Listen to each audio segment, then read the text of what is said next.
예수님은 누구십니까? 라는 제목으로 함께 은혜 나누기를 원합니다. 이 말씀이 선포될 때 성령님의 감동감화 역사하심이 우리 모두에게 함께하기를 축복합니다. 여러분, 예수님은 누구십니까? 교회를 오래 다니시는 분들은 자동적으로 대답이 나옵니다. 하나님의 아들이십니다. 구원자이십니다. 메시아입니다. 주님이십니다. 구세주이십니다. 이런 답이 나도 모르게 나오죠. 그런데 오늘은요, 조금 더 깊이 있는 질문을 던져보고 싶습니다. 여러분, 예수님은 누구십니까? 아니, 나에게 예수님은 어떤 분이십니까? 요즘 세상은요, 예수님을 다양하게 말합니다. 어떤 사람은 말합니다. 위대한 성인이다. 또 어떤 사람은 말합니다. 종교 창시자다. 또 어떤 사람은 말합니다. 아니다, 신화다. 그래서 그럴까요? 어떤 이들은 예수님의 이름을 불편해합니다. 왜냐하면 역사 속에서 예수님의 이름이 오해되었고 잘못 사용되는 순간들이 있었습니다. 십자군 전쟁이나 마녀사랑, 우리 식민지 같은 이 역사들 때문에 예수님의 이름이 불편해지는 상황도 있어요. 그래서 이 예수님이라는 이름은요, 누군가에게는 소망이 되고 누군가에게는 거부감으로 다가옵니다. 그런데 여러분, 이상하지 않습니까? 예수님이 이 땅에 오신 지 무려 2000년이나 지났습니다. 2000년 동안 어떤 일이 있었습니까? 수많은 왕들이 사라졌고, 수많은 철학자들이 잊혀졌고, 수많은 사상들이 역사 속에서 사라졌습니다. 그런데 왜 예수님의 이야기는 끝나지 않을까요? 아직도 수많은 책들이 쓰여지고 있고요, 아직도 수많은 사람들이 이렇게 말합니다. 내가 예수님을 만났습니다. 정말 정상적이고 평범하고 진지한 사람이 말해요. 내가 예수님을 만났습니다. 그리고 정말로 그 이후의 삶이 완전히 바뀌어 버립니다. 돈 쓰는 방식이 바뀌고요, 관계 맺는 방식이 바뀌고요, 분노하는 방식이 바뀌고 삶의 방향이 바뀌어집니다. 도대체 2000년 전 인물을 어떻게 만난다는 것일까요? 그래서 오늘 우리는 다시 묻게 됩니다. 아니, 예수님은 누구십니까? 어떻게 만날 수 있습니까? 그런데 여러분, 지금 우리가 예수님에서 질문을 던졌죠? 그런데 더 놀라운 사실이 있어요. 교회를 오래 다니신 분들 중에서 이 질문에 선명하게 답하지 못하는 분들이 있습니다. 왜 그럴까요? 교회는 오래 다녔지만 정작 예수님에 대해서 진지하게 질문해 본 적이 없기 때문입니다. 또 모태신앙으로 자랐지만 나는 어떤 예수님을 믿고 있는지 깊이 고민해 보지 않았기 때문이에요. 그래서 이렇게 말합니다. 교회는 제가 잘 다니는데요, 솔직히 잘 모르겠어요. 제가 믿긴 믿는데요, 그냥 믿는 거죠. 여러분, 관계는요, 그 믿음이 모호해지는 순간 관계도 모호해집니다. 친구들과의 관계 어때요? 서로에 대해서 잘 알지 못하면 관계는 자동적으로 멀어집니다. 마찬가지예요. 우리가 예수님을 분명히 알아야 예수님과의 관계도 깊어질 수 있는 거예요. 그래서 우리는 한 달 동안 요한복음에 폭삭 빠져보려고 합니다. 이 요한이 누굽니까? 예수님을 직접 본 사람입니다. 예수님과 함께 생활한 사람입니다. 우리가 지난번 설교 들었듯이 예수님의 십자가를 직접 눈앞에서 본 사람이에요. 그의 글을 통해서 함께 예수님을 만나려고 합니다.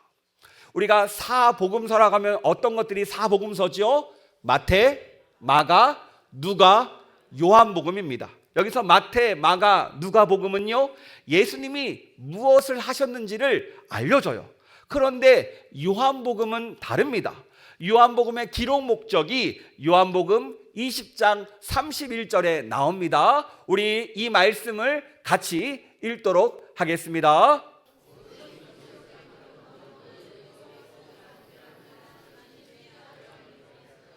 아멘. 뭐라고 말합니까? 사도 요한은 분명히 말하죠. 나는 예수님이 누구인지 알려주기 위해서 이 책을 썼다. 바로 누구예요? 예수님이 하나님의 아들 그리스도이심을 믿게 하기 위해서. 자, 그렇다면 예수님을 믿을 때 우리가 무엇을 얻어요? 이 말씀에서 말하죠. 이 이름을 힘입어 생명을 얻게 하기 위해서. 여러분, 우리는요 세상을 볼 때 각자의 안경으로 세상을 봅니다. 우리 화면 한번 보여주시겠어요? 여러분, 선글라스가 있습니다. 빨간 선글라스를 끼면 세상이 어떻게 보일까요? 파란색으로 보면 어떨까요? 녹색으로 보면 어떨까요? 예, 각자 쓰는 안경에 따라서 세상이 달라집니다. 이것을 세계관, 세상을 보는 방식, 해석하는 방식이죠. 그래서 어떤 사람은요 세상을 우연이라고 말합니다. 또 어떤 사람은 세상을 경쟁이라고 말해요. 또 어떤 사람은 세상을 생존 게임이라고 말합니다. 왜 그렇게 말할까요? 각자의 눈에는 그렇게 보이기 때문입니다.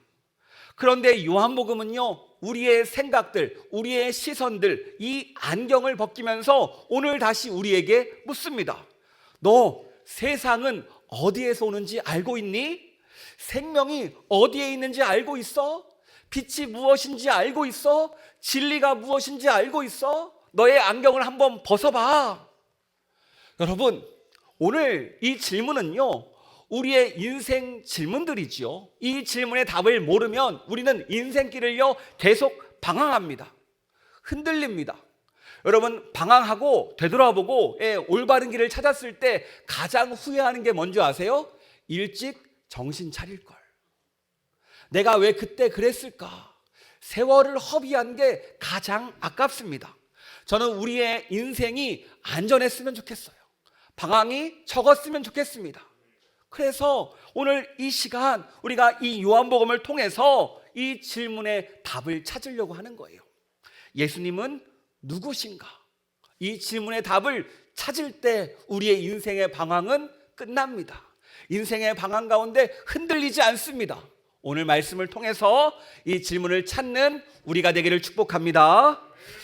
여러분, 요한복음은 어떻게 시작될까요? 마태복음은 족보로 시작되고, 누가복음은 마리아 이야기로 시작되고, 마가복음은 세례 요한의 이야기로 시작됩니다. 그렇다면 요한복음은 어떻게 시작될까요?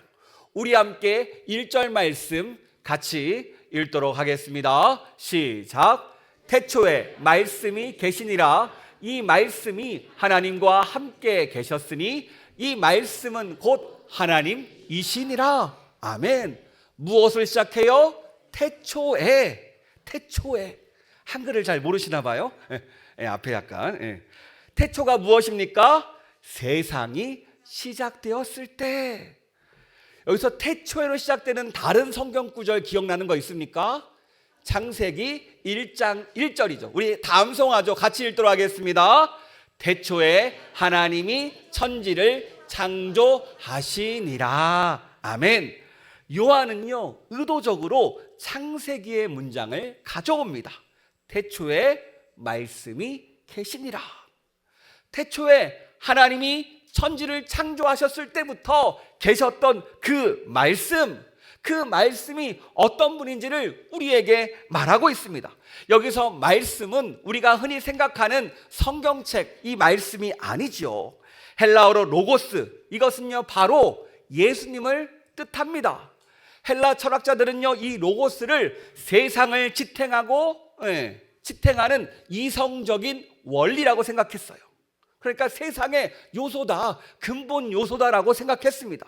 또 유대인들은요 로고스를 다바르, 하나님의 창조 능력이라고 생각했어요. 그런데 사도 요한은요 이 두 가지 모든 개념을 가져옵니다.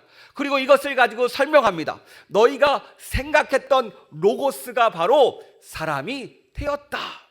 즉 우리를 만든 원리가 인격이 되었다. 세상을 만든 말씀이 사람이 되었다. 그분이 바로 예수님이다라고 말하는 거예요. 이렇게 이야기하면 이해가 어려우니까 화면을 한번 보도록 하겠습니다. 여러분, 게임 화면이에요. 여러분, 게임 화면 아시죠? 여러분, 게임을 만들려면 어떻게 만들 수 있을까요? 게임 나와라 뚝딱 하면 만들어질까요? 그렇죠. 자, 컴퓨터 화면이 켜지면 자동적으로 게임 화면이 만들어지는 게 아니에요. 화면 뒤에는 코드라는 것들이 있습니다.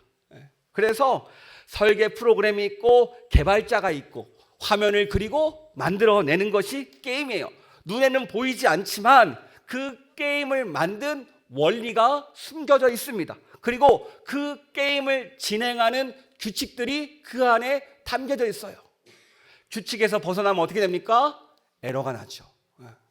마찬가지로 성경은요, 세상을 만들고 다스리는 이 원리를 뭐라고 이야기하냐면 바로 로고스다. 마치 코드와 같은 거다라고 예를 들 수 있어요. 그래서 2절과 3절에서 이렇게 말씀하십니다. 우리 2절 3절 말씀 같이 읽도록 하겠습니다. 그가 태초에 하나님과 함께 계셨고 만물이 그로 말미암아 지은 바 되었으니 지은 것이 하나도 그가 없이는 된 것이 없느니라. 아멘.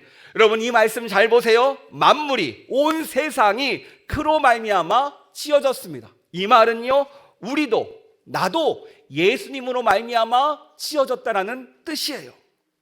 왜 그렇습니까? 말씀이 로고스이고 로고스는 예수님이시기 때문에 바로 예수님을 통해서 온 세상이 만들어졌기 때문입니다. 이게 세상의 원리이고 세상의 규칙이라는 거예요. 우리는 종종 이렇게 말하지요. 나는 부모님 덕분에 태어났어. 그래요. 이 말은요, 맞는 말입니다. 틀린 말이 아니죠. 그런데 성경은요, 거기서 한 걸음 더 들어갑니다. 부모는 통로고 나를 창조하신 분은 누구예요? 오늘 말씀을 통하면 예수님이라는 거예요. 여러분 생각해 보세요. 부모님이 나를 만든 것입니까? 아니면 하나님이 부모님을 통해서 나를 지으신 것입니까? 성경은 분명히 말하죠. 나는 우연히 생긴 존재가 아니라 하나님께서 분명히 나를 지으신 존재라는 것을요. 그래서 요한은요 3절에서 이렇게 말합니다. 우리 3절 말씀 다시 한번 읽도록 하겠습니다. 시작. 그로 말미암아 지은 바 되었으니 지은 것이 하나도 그가 없이는 된 것이 없느니라. 그래요. 우리가 숨을 쉬게 만드는 공기도 빛도 시간도 생명도 전부 예수님을 통해서 만들어졌다는 뜻입니다. 그러니까 여러분, 예수님은 단순히 우리의 필요를 채워주는 존재가 아니라 예수님은요, 내 인생, 내 존재를 창조하신 분이다. 이것을 기억하는 우리가 되길 축복합니다. 그래서 오늘 사도 바울은요, 우리에게 다시 한번 이야기합니다. 예수님은 좋은 선생이 아니야.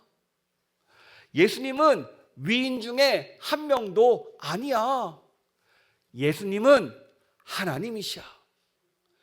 여러분, 예수님이 하나님이심을 믿는 우리가 되길 축복합니다. 자, 그렇다면 이제 질문이 생기죠. 나를 만드신 이 창조주가, 이 하나님 되시는 예수님께서 왜 나를 찾아왔을까요?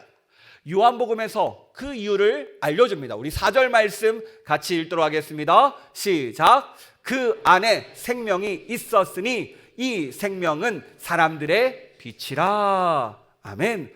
여러분, 예수님 안에 무엇이 있어요? 네, 생명이 있습니다. 생명. 이 말은요, 단순히 예수님이 생명을 가지고 있다는 뜻이 아니라 예수님이 생명 그 자체라는 뜻이에요. 여러분 이해하기 쉽도록 여러분 전구 그림 한번 볼까요? 여러분 전구가 있어요. 전구가 불을 켜기 위해서는 저게 어디에 연결되어 있어야 됩니까? 코드에 꽂혀 있어야 되겠죠. 스위치가 켜져야 됩니다. 자, 생각해 보세요. 우리 교회가 밝아졌는데 만약 전원 스위치가 내려가면 이곳이 어떻게 돼요? 어두워져요. 마찬가지입니다. 전기가 끊어지면 빛도 사라져요. 왜요? 전구는 빛의 근원이 아니라 바로 통로이기 때문입니다. 우리도 마찬가지예요. 우리가 살아있는 것 같아 보이지만 사실 우리 역시 생명을 공급받고 있는 존재라는 거예요. 그래서 성경은 우리에게 분명히 밝힙니다. 생명의 근원이 어디에 있냐? 예수님에게 있다. 생명의 근원이 바로 예수님이다라는 거예요. 그러면 여러분 이 시간 기억하기를 원합니다. 우리는 살아있는 존재가 아니라 살려지고 있는 존재입니다. 예수님의 생명으로요. 이 자리에 온 이유도 예수님의 생명이 우리를 살려내기 때문인 줄 믿습니다. 그리고 요한은 계속해서 말하죠. 이 생명은 사람들에게 빛이라. 여러분, 빛은요 단순히 밝히는 기능만 있지 않아요. 성경에서 빛은요 진리, 깨달음, 방향, 생명, 하나님의 임재를 의미합니다. 그러니까 요한이 말하는 것이 무엇입니까? 예수님은 사람을 살리는 생명일 뿐만이 아니라 사람을 깨우는 빛이라는 거예요. 여러분, 방탈출 게임 해보셨어요? 아직 못 해봤어요? 나중에 꼭 가보세요. 화면 한번 보여주실래요? 방탈출 카페에 가보면 저런 것들이 있어요. 우리 친구들 저기서 추리도 하고 힌트를 얻어서 방을 탈출하는 게임입니다. 여러분 한번 생각해 보세요. 이렇게 방을 탈출해야 되는데 불이 꺼졌어요. 어두워요. 그러면 그 방을 탈출할 수 있는 추리를 할 수 있을까요? 없지요. 어디가 벽인지 어디가 문인지 어디가 길인지를 모르고 어디가 힌트 있는지를 모르는데 어떻게 찾을 수 있습니까? 도저히 탈출할 수 없어요. 오히려 찾다가 다치고 부딪히고 넘어지죠. 왜 그렇습니까? 그 이유가 뭐예요? 빛이 없기 때문이에요. 인생도 마찬가지입니다. 빛이 없으면요 아무리 열심히 살아도 방향을 몰라요. 24시간 바쁜데 돈을 많이 벌어도 공허합니다. 성공해도 허무합니다. 사람을 만나도 외롭습니다. 그 모든 것들을 다 가졌지만 여전히 공허하고 허무하고 외롭다라는 거예요. 그래서 어떤 이들은 이것을 잠깐 잊기 위해서 마약을 하거나 그 허무함을 채우기 위해서 약을 하죠. 그런데 어떻습니까? 약에서 깨면 또 똑같아집니다. 채워집니까? 안 채워져요.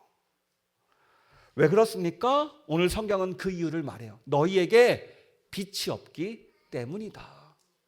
그 빛이 없으면 채워지지 않는다라는 거예요. 그러니까 이 땅의 진짜 문제는 환경의 문제가 아닙니다. 더 진짜 문제는 우리에게 빛이 없는 게 문제라는 거예요. 이 빛을 잃어버리니까 어둠 속에서 방황하다 인생을 마칩니다. 그렇다면 어떻게 돼요? 하나님이 오늘 그 해결책을 주시죠. 너희에게 필요한 게 뭐예요? 어둠을 밝히는 빛이 필요하다. 그 빛이 누구냐? 바로 예수님이다. 이것을 우리에게 말해주고 있습니다. 그런데 아무리 설명해도 사람들이 듣지 않아요. 우리 5절 말씀 같이 읽도록 하겠습니다. 빛이 어둠에 빛이 돼 어둠이 깨닫지 못하더라. 사람들이요 아무리 빛을 비춰도 깨닫지 못한대요. 빛을 알아보도록 하나님이 한 증인을 보냅니다. 그가 누구냐면은 세례 요한이에요. 세례 요한을 보내서 예수님을 설명하는데도 사람들은 듣지 않아요. 오히려 이 예수님이라는 빛을 거부합니다. 세례 요한의 증언도 거부합니다. 우리 함께 9절과 10절 말씀 같이 읽도록 하겠습니다. 시작.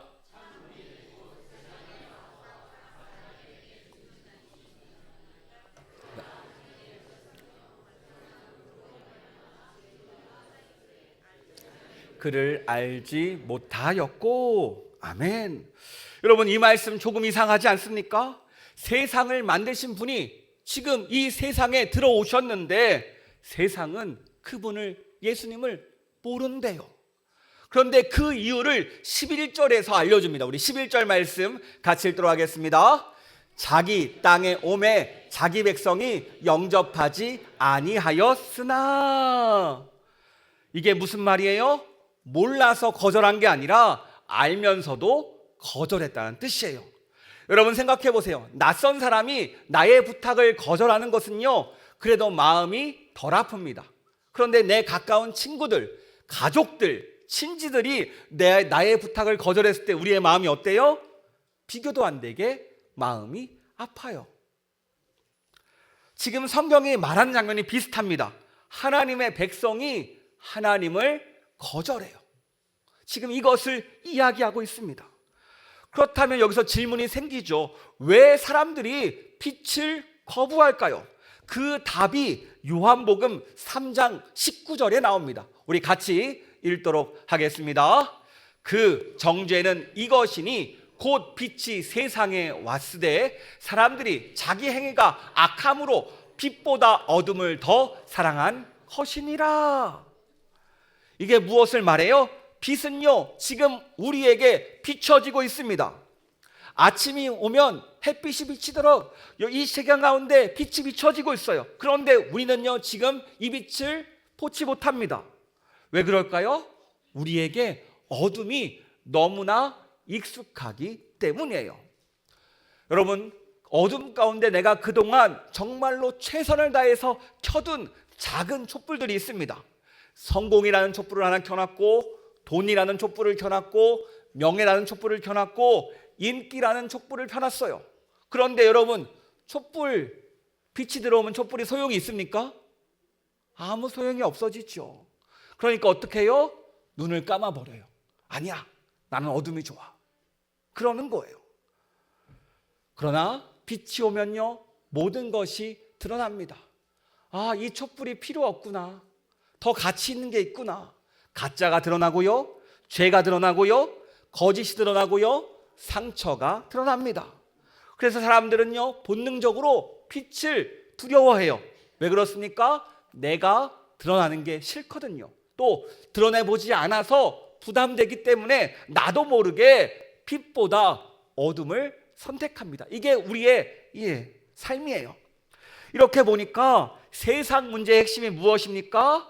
예수님을 알지 못하고 진리를 알지 못하는 무지가 아니라 바로 거절이 문제라는 거예요. 빛이 없는 게 문제가 아니라 빛을 원하지 않는 게 우리의 문제라는 것을 오늘 말씀이 알려줍니다. 그런데 여러분, 이 질문이 언제 던져진 겁니까? 2000년 전에 던져진 거예요. 그리고 오늘 2000년이 지난 오늘에도 똑같은 질문이 던져집니다. 여러분, 왜 우리가 빛을 거부하고 있습니까? 왜 여전히 어둠 속이 좋습니까? 여러분, 한번 주위를 둘러보세요. 사람들이 예수님을 거부하는 모습 비슷하지 않습니까?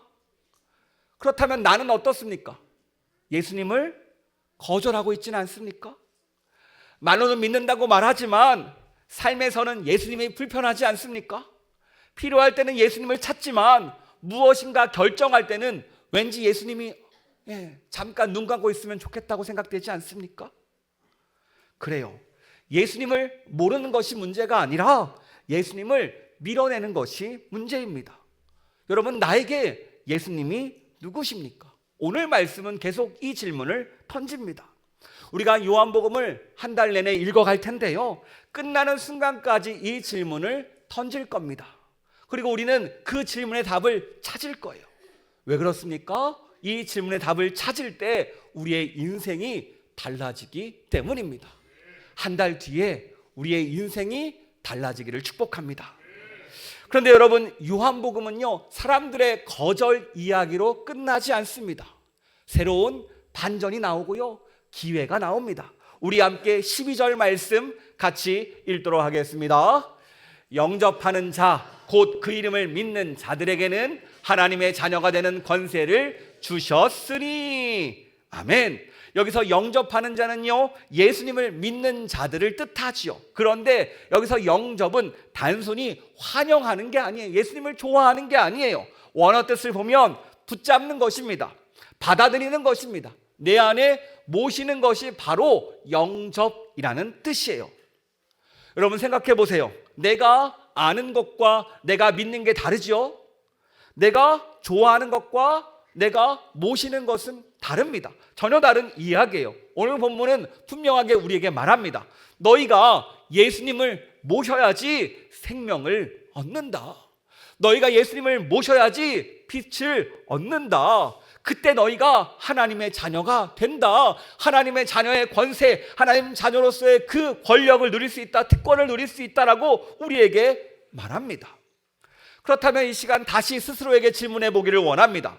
나는 예수님을 붙잡고 있습니까? 아니, 나는 예수님을 내 안에 모시고 계십니까? 주님이 우리에게 생명 주기를 원하는데, 빛 주시기를 원하는데 왜 우리가 거절하고 있습니까?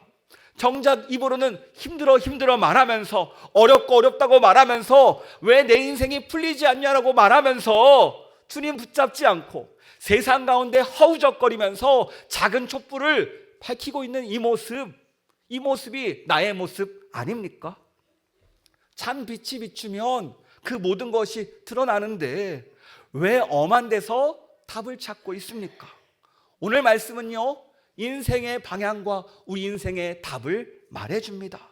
그리고 우리에게 요청합니다. 말씀이신 예수님을 믿으라고요. 생명 되시고 빛 되신 예수님을 믿으라고요. 그러면 어둠에서 벗어날 수 있음을 우리에게 이야기합니다. 그렇다면 우리에게 생명도 주시고 빛도 주시는 이 예수님의 존재가 무엇이냐? 18절에서 사도 요한은 이렇게 선언합니다. 우리 같이 읽도록 하겠습니다. 본래 하나님을 본 사람이 없으되 아버지 품속에 있는 독생하신 하나님이 나타내셨느니라. 아멘. 그래요, 여러분, 예수님이 누구십니까? 하나님이십니다. 그래서 생명도 주실 수 있고 빛도 줄 수 있는 분이 바로 하나님이시라는 거예요. 이것을 지금 말하고 있는 거예요. 사도 요한이 하고 싶은 것은 예수님이 하나님이십니다. 그래서 너희에게 생명이 있는 것이고 너희에게 빛도 있는 것이다.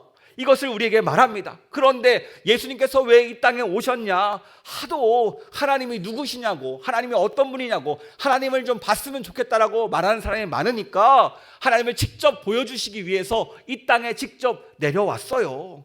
왜 그렇습니까? 하나님은 영이시기에 직접 볼 수 없기 때문이에요.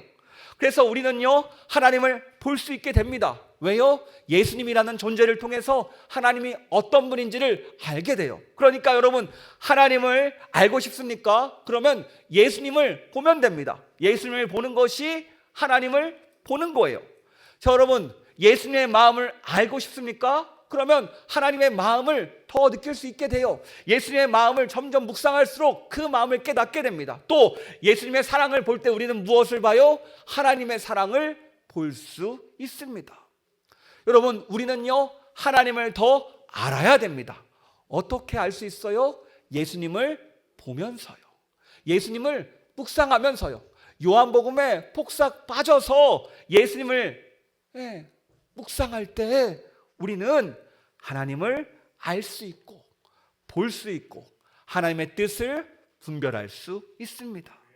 그리고 더 나아가서 나에게 예수님이 어떤 분인가?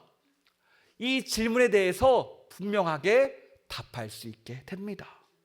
여러분, 우리는 이 질문에 반드시 답해야 됩니다. 왜요? 이 답이 우리의 인생을 결정하기 때문입니다. 오늘 말씀을 정리합니다. 예수님이 나에게 누구십니까? 오늘 성경은 말합니다. 예수님은 말씀이십니다. 예수님은 생명이십니다. 예수님은 빛이십니다. 예수님은 이 땅에 오신 하나님이십니다. 그럼 나에게 예수님은 어떤 분이십니까? 혹시 예수님을 알고만 있지는 않습니까? 예수님을 영접해야 되는데, 내가 모셔야 되는데 모시지도 않고 그 생명을 공급받지 못해서, 빛을 공급받지 못해서 힘들어하고 어려워하고 세상 가운데 방황하고 있지는 않습니까? 여러분, 내 마음 가운데 예수님을 모셔드리길 축복합니다. 여러분, 아침이 오면요, 어떻게 됩니까? 해가 떠요. 해는요, 우리의 눈에 비치는 순간 우리가 무엇을 합니까? 잠에서 깨요. 그런데 우리는 잠에서 깨지 않기 위해서 집에서 암막 커튼을 쳐놓죠. 그러면 어떻게 됩니까? 낮이 온지 모르고 잘 수 있어요. 사실 우리는요, 마음에 암막 커튼을 쳐놓고 예수님의 빛을 거부할 때가 많습니다. 여러분, 이 커튼을 젖혀버리고 예수님의 빛을 맞이할 때 우리에게 생명 되시고 빛 되시고 능력으로 함께 하시는 그 놀라운 사랑이 우리 가운데 부어질 줄 믿습니다. 이 놀라운 사랑과 이 놀라운 축복과 놀라운 은혜를 경험하는 우리가 되기를 주님의 이름으로 축복합니다.